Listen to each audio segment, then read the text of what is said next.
नमस्कार दोस्तों, हिंदी ग्रामर वाला चैनल पर आपका स्वागत है। आज हम 5 टॉपिक के क्वेश्चन कवर करने वाले हैं, जिनमें सर्वनाम, विशेषण, कारक, लिंग और वचन हैं। प्रत्येक क्वेश्चन एग्जाम की दृष्टि से महत्वपूर्ण है, इसलिए प्लीज़ वीडियो को स्किप ना करें, बड़े ध्यानपूर्वक देखें। आज का सेशन स्टार्ट करते हैं दोस्तों। क्वेश्चन नंबर 1, उसने चाकू से फल काटे में कौन सा कारक है? ए संप्रदान कारक, बी संबंध कारक, सी अपादान कारक, डी कर्ण कारक। तो अपना इसमें सही उत्तर होगा वो डी होगा। अब कर्ण कारक का विभक्ति चिन्ह क्या होता है? द्वारा, से द्वारा, साधन। अब फल किससे काटे? चाकू से। किससे काटे? चाकू से। तो साधन क्या हो गया? चाकू, इसलिए इसमें कर्ण कारक उत्तर आएगा। अब देखें क्वेश्चन नंबर 2, कौन सा क्रम सही नहीं है? चांदी के जूते मारना संबंध कारक, परीक्षा फरवरी में होगी अधिकरण कारक, मैंने गुरुजी से व्याकरण सीखी कर्ण कारक, लोटा छत से गिरा अपादान कारक। तो इसमें अपना सही जो उत्तर होगा, नहीं पूछा है इसने, तो सी इसमें नहीं होगा। सी में सही होगा वो होगा अपादान, अपादान कारक। सीखने के अर्थ में अपादान कारक आता है। अब पहला देखें संबंध कारक, तो संबंध कारक का विभक्ति चिन्ह क्या होगा? का, के, की, ना, ने, नी, रा, रे, री। तो यहाँ पे के आ गया। इसके बाद देखें अधिकरण कारक, तो अधिकरण कारक का विभक्ति चिन्ह क्या होता है? में, पर, आधार होता है उसका। तो ये हो गया में, किसमें होगी? फरवरी में होगी।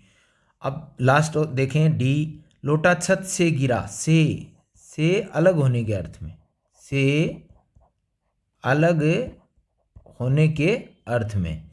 आगे देखें क्वेश्चन नंबर 3, अपादान कारक के संबंध में कौन सा उदाहरण नहीं है? नहीं पूछा है।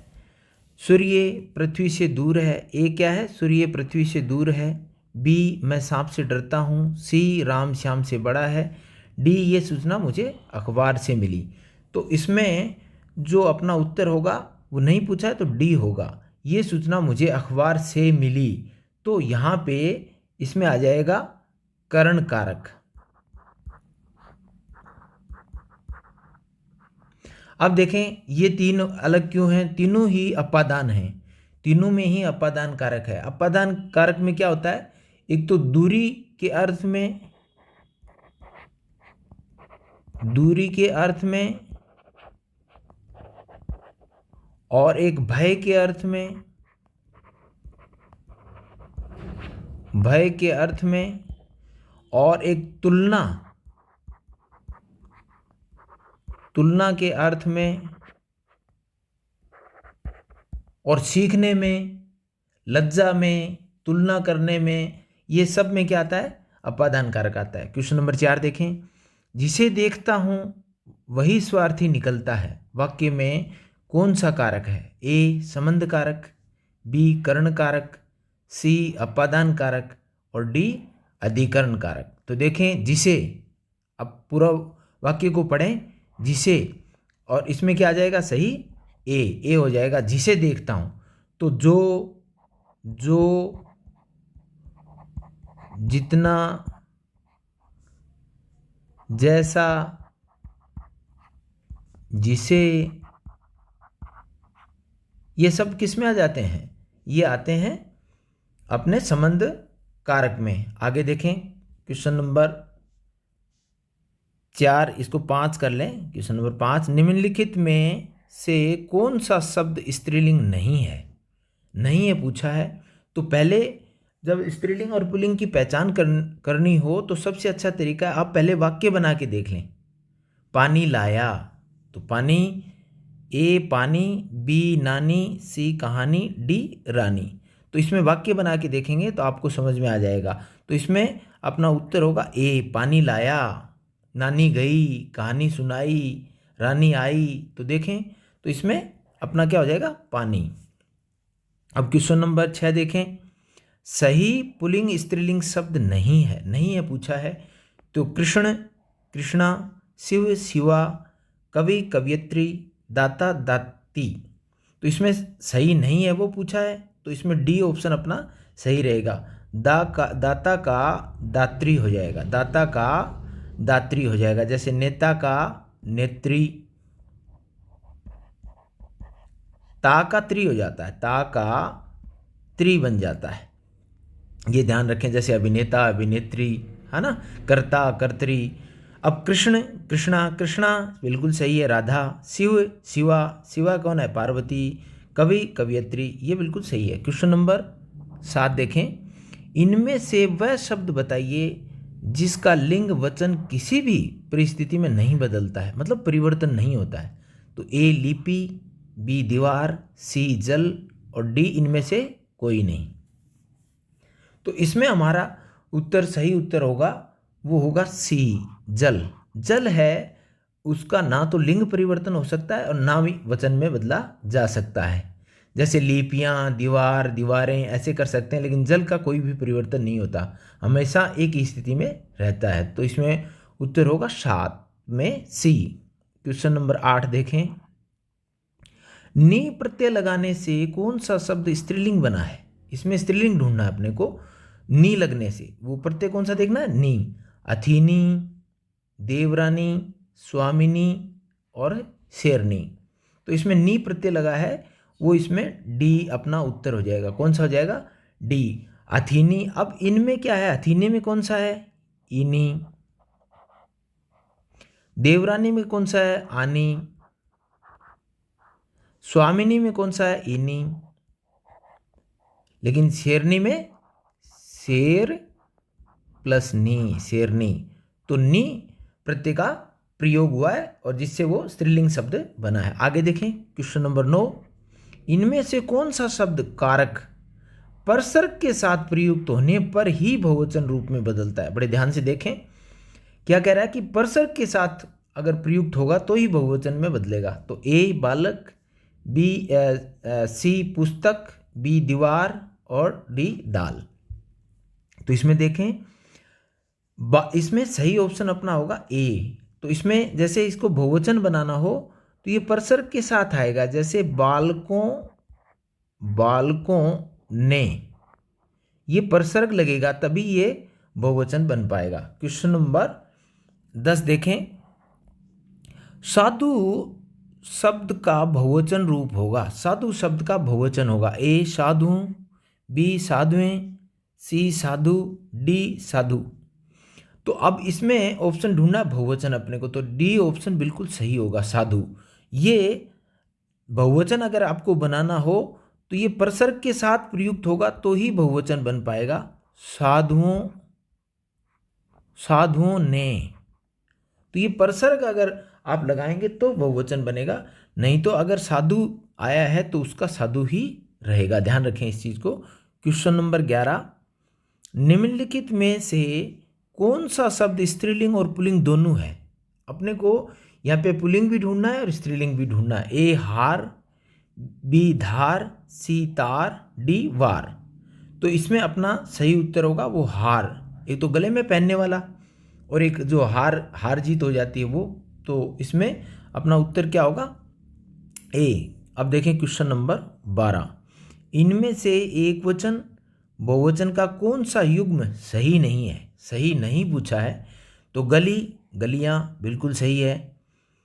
अनेक, अनेकों, ये गलत है। अनेक का, अनेक तो अपने आप में बहुवचन है तो अनेक ही रहेगा। दवाई, दवाइयाँ, तिथि, तिथियाँ, ये तीनों ऑप्शन बिल्कुल सही है और इसमें गलत जो होगा वो होगा बी। अब देखें क्वेश्चन नंबर 13, निम्नलिखित में से कौन सा शब्द बहुवचन नहीं है, नहीं पूछा है। तो देखें, प्राण, ए प्राण, बी दर्शन, सी जनता और डी हस्ताक्षर। तो यहाँ पे अपना जो उत्तर होगा वो होगा सी जनता। समुदायवाचक जो हैं संज्ञा जो भी होती हैं वो, या समूहवाचक, तो वो किस में चली जाएंगी, वो एक वचन में। तो ये जनता है, जनता है, भीड़ है ना, ये किस में आ जाएंगे? एक वचन में। प्राण, दर्शन, हस्ताक्षर, आंसू, ये सब के सब किस में चले जाएंगे? बहुवचन में। दूसरा हम क्या कर सकते हैं पहचान करने के लिए? सबसे अच्छा तरीका है कि आप वाक्य का प्रयोग करके देखें। अगर उस वाक्य का प्रयोग करेंगे तो उसमें क्रिया से पता चल जाएगा कि इसमें एक वचन है या बहुवचन है। तो क्वेश्चन नंबर आगे देखें 14।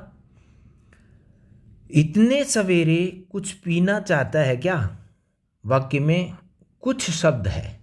अब कुछ शब्द पूछा है तो ए प्रश्नवाचक, बी अनिश्चयवाचक, सी निश्चयवाचक, डी निजवाचक। कुछ, तो ये अनिश्चय की स्थिति है यहाँ पे, तो ये आ जाएगा इसमें बी ऑप्शन अपना सही रहेगा। तो इसमें बी आ जाएगा। क्वेश्चन नंबर 15 देखें। ये उसकी वही कार है जिसे कोई चुरा कर ले गया। रेखांकित शब्दों में कौन सा सर्वनाम है? अपने को सर्वनाम ढूंढने हैं यहाँ पे। तो एक तो है उसकी, तो का, के, की में मैंने क्या बताया? संबंधवाचक, तो संबंधवाचक आ गया। फिर कोई, तो कोई इसमें निश्चित नहीं है तो अनिश्चयवाचक सर्वनाम आ गया। तो इसमें अपना जो सही उत्तर होगा वो ए होगा। बाकी निजवाचक, निश्चितवाचक, ये जो ऑप्शन है ये गलत है। सी, डी और बी ये गलत है और ए ऑप्शन अपना सही है। उसकी, तो का, के, की, उसकी आ गया। और कोई तो अनिश्चय की स्थिति बनी हुई है तो अनिश्चयवाचक आ गया। आगे देखें क्वेश्चन नंबर 16। बच्चे बहुत सी गलतियां मात्राओं के प्रयोग में करते हैं। वाक्य में रेखांकित अंश है। तो देखें, ए गुणवाचक विशेषण, बी निश्चित संख्यावाचक विशेषण, सी अनिश्चित परिमाणवाचक और डी अनिश्चित संख्यावाचक। तो इसमें अपना सही जो उत्तर होगा वो होगा सी अनिश्चित परिमाणवाचक। कितनी गलतियां करते हैं? बहुत सी। तो इनको क्या है, काउंट नहीं किया जा सकता। तो ये अनिश्चित परिमाणवाचक हो जाएगा इसमें। Question number 17। ये घड़ी मेरी है। वाक्य में कौन सा विशेषण है?